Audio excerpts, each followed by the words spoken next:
Good evening, DC. Dave with you this evening. I am the pickup artist. This week we took a bit of a break from the pickups, and tonight I wanted to tell the story of the first 5 Steve Miller Band albums, which I think are often overlooked, and I think they're underheard too. I think a lot of people haven't heard most of them. So with that, let's get on with it. It's 1967, early 1967. We've got Steve Miller, who's a young guitar player, working at a recording studio as a janitor in Dallas, Texas. Of course, he learns about the growing scene that's going on in California and says, well, the hell with this. He quits. He gets in a VW bus that was given to him by his father, and he drives to where else? San Francisco. He gets to San Francisco, and apparently, from what I read, he had $5 to his name. Now, did he get a meal? No. Did he get a room? No. You could get a room back then for $5, but no. Steve did the right thing, and he got a ticket to see the Quicksilver Messenger service at the Fillmore. Why not? So I guess he started just hanging out in that scene, and he basically formed a band. He brought in a friend of his named Boz Scaggs to play bass, and he named this band that he formed within weeks. He formed this band, and he named them the Steve Miller Blues Band. And they actually got gigs. They got gigs at the Fillmore, and one huge gig they got was backing Chuck Berry on his Fillmore album he did in '67, I believe it was '67. And from then they kind of blew up. Word got out about the Steve Miller Blues Band. They dropped the blues from the Steve Miller Blues Band, and they started getting a lot of attention. And one of the engineers that was watching was England's Glyn Johns, who invited Steve Miller and his band to fly to England to record their first album.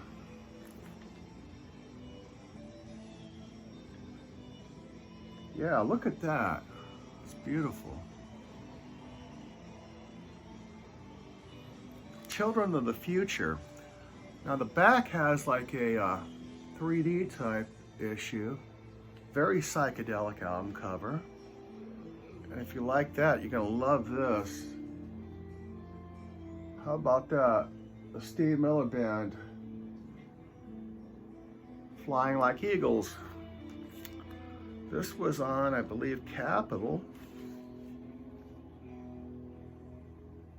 label. And yeah, it's got Steve, Boz, his band. Glyn Johns actually was a musician too, and he actually plays on a lot of this. But one of the great things about this album is Boz Scaggs wrote a song called Baby's Calling Me Home, which is really cool. They did that a lot. And the album is great. All these albums are 5 lava lamps.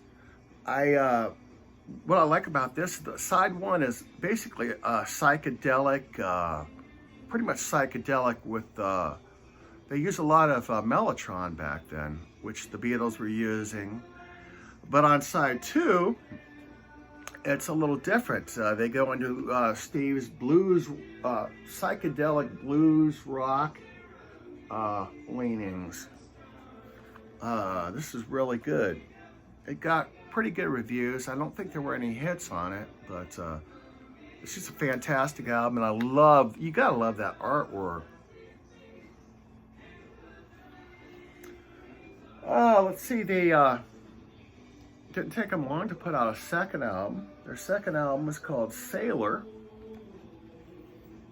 Another cool album cover. We've got the band apparently shipwrecked, but the good news is they are shipwrecked. They have their guitars with them, so nothing. That's cool. And on the back, we've got them emerging from the shipwreck. Look at those guitars. Very cool. Capitol label. Yeah, this is great. And this had a their first single, Living in the USA, one of my favorites. Actually, I had two singles, Living in the USA and Quicksilver Girl. Very cool album. And actually, I wanted to show this. This is San Francisco Nuggets, a release they did. It's all San Francisco bands, and in it we've got a couple of pictures of the band back then.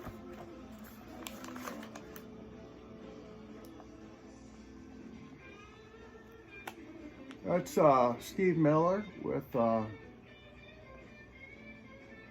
Boz right behind him. Lonnie Turner is there, who went on to be the bass player. This is actually a great compilation. If you don't have this, I think I lost the other picture. Oh well. If you don't have this, it's really good. Steve Miller Band has 2 tracks on here, but it's got everything. Country Joe. I know a lot of you have this.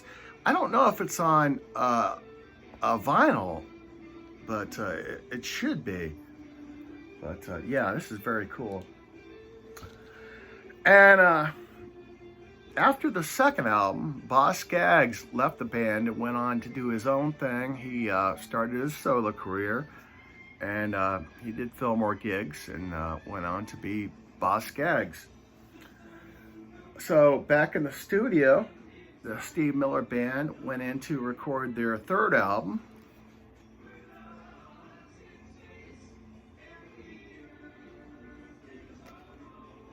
Brave New World. Another trippy album cover.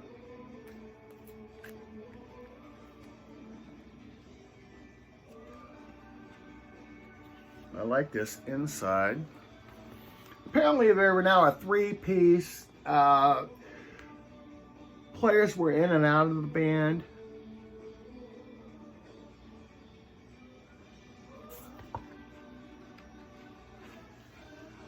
This is also on the Capitol label.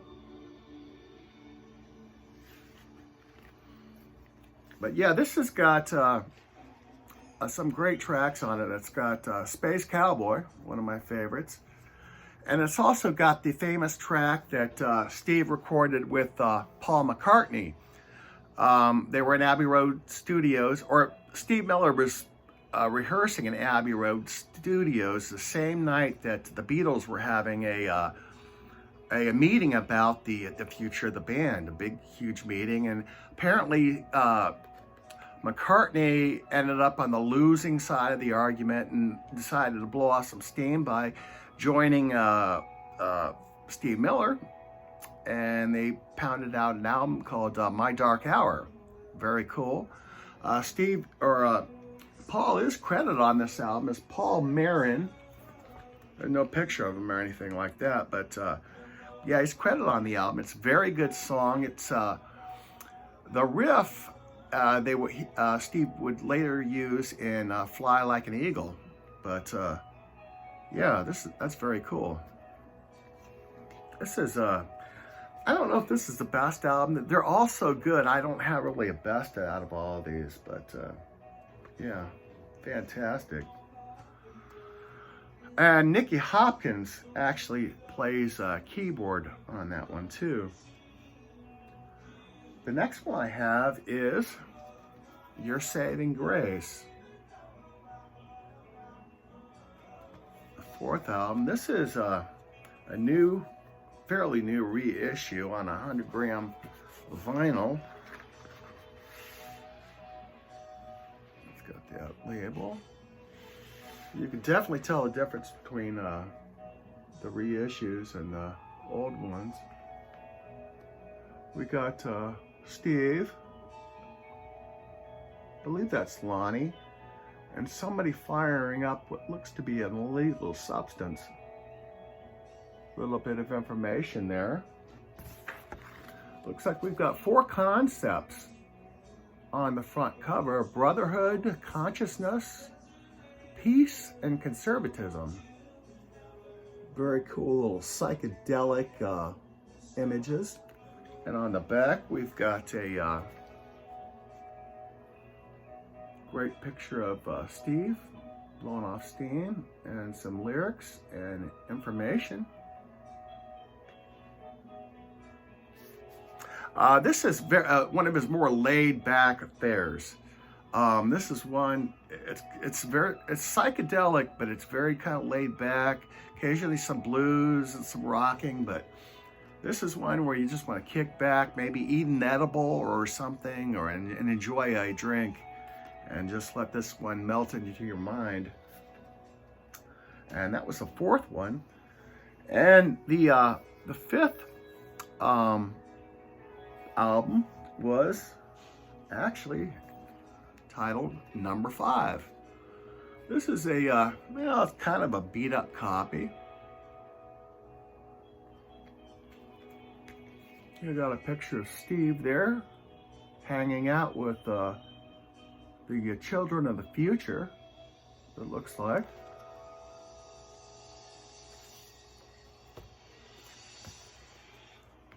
A very cool little foreword by Steve.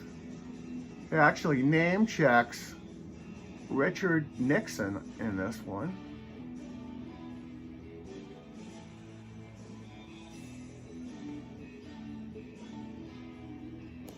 Photo of the band and information.